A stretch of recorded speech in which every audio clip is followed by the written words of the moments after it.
I had a sneaking suspicion i-dle was going to go in the direction of late 2000s pop music, but nowhere near as intensely as Good Thing actually does. I listen to Good Thing's intoxicatingly electronica scene influences, close my eyes, and it's like I'm a teenager in 2009, about to update my status on my MySpace profile on the blocky Windows family computer in the living room. Good Thing takes you on a high-stakes car ride, but the song itself kind of hesitates to give itself to you completely before switching gears and turning down an unexpected path. Soyeon's first rap verse over jagged synth lines finish off with a brief but oh so necessary flare of auto-tune, shoving us face to face with the second generation of K-pop's playbook. I have oddly missed the use of autotune in K-pop, and I think it's quite a great match for i-dle's overall rebellious concept. Tomboy should have been a dead giveaway for this, but i-dle thrives in this pop-punk sound. Their collective vocal dynamic reaches to the very broad extents of this genre entirely. Miyeon and Yuki slow down the pace in the pre-chorus, giving us just a moment to breathe before ramping up suddenly to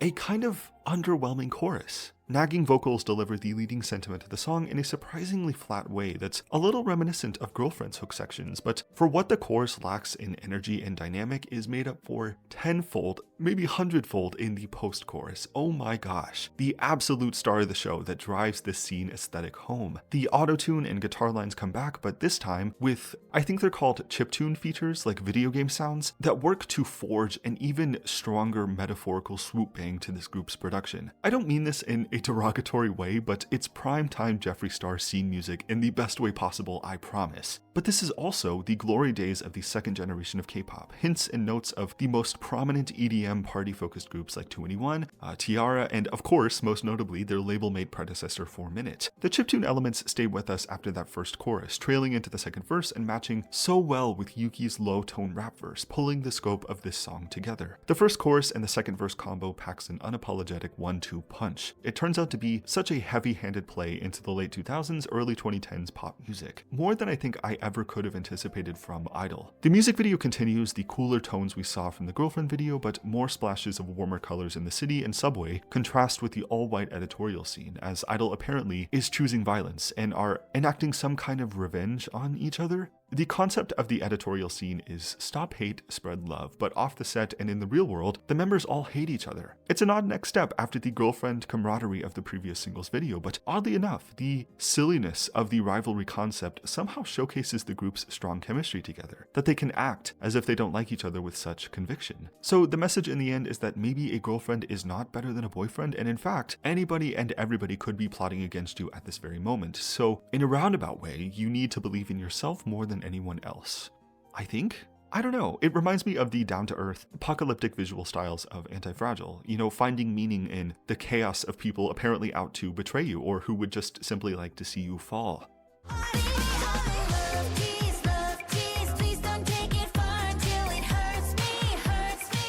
Both Girlfriend and Good Thing set up pop-punk flavor notes that are immediately abandoned on the funky disco track Love Tease, produced by Yuki. This track builds its narrative tension with funky, thrumming synths, a cool and steady momentum that reaches its climax at the bridge, which also seems to be the longest section of the song with the most text to it. It's a desperate moment of introspection. High-pitched vocals from Minnie and Miyeon reveal that our narrator doesn't want to be kept waiting when it comes to love, is ready to be picked like a daisy, outlining that this album is kind of a walking contradiction, and for good reason. The transformation from I Am as their debut to We Are as the first release, starting a new era of this group's career, sees more member involvement in the production than ever. We find out that every song in this album is an individual project that was submitted by each member. Where Soyeon writes about how she doesn't care about love on Girlfriend, Uki actually does care about love, and uses Love Tease to stress her own versatility as a producer. It's a short and insistent song. Her narrator delivers these ideas very quickly and very temperamentally, as if she's tired of the subject material she sings about and is ready to get to the next stage of love. You and I stare eye to eye, so intertwined.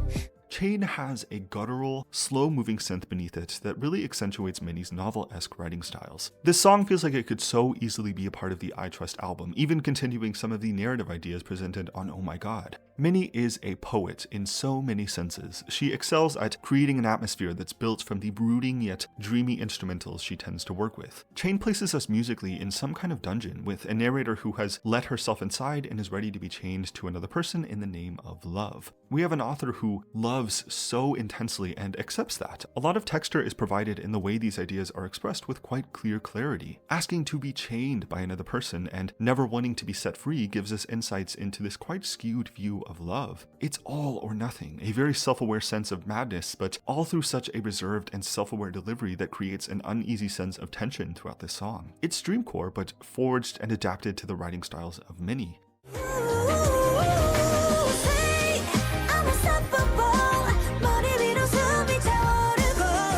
We shift again suddenly to the first time Mian composed Unstoppable, an easygoing R&B coffee shop classic. I wasn't sure what Mian was going to bring to the table sonically, but an R&B focused track with a voice like hers makes complete sense. And she knew exactly how to write to accentuate her powerhouse vocals all throughout the ad-libs on this song. We're treated with an expansive and vibrant orchestral and jazzy chorus with a matching narrative that expresses, once again, that the authors of this project love quite intensely. i-dle are unstoppable when it comes to love. If it feels right, then so it will be, no matter what stands in their way. I think the most interesting and fulfilling aspect of this album from the perspective as a fan is to see how i-dle adapts to the sound and style of the other members. They really give themselves fully to realize the vision of the other members. I think Unstoppable is the strongest example of this.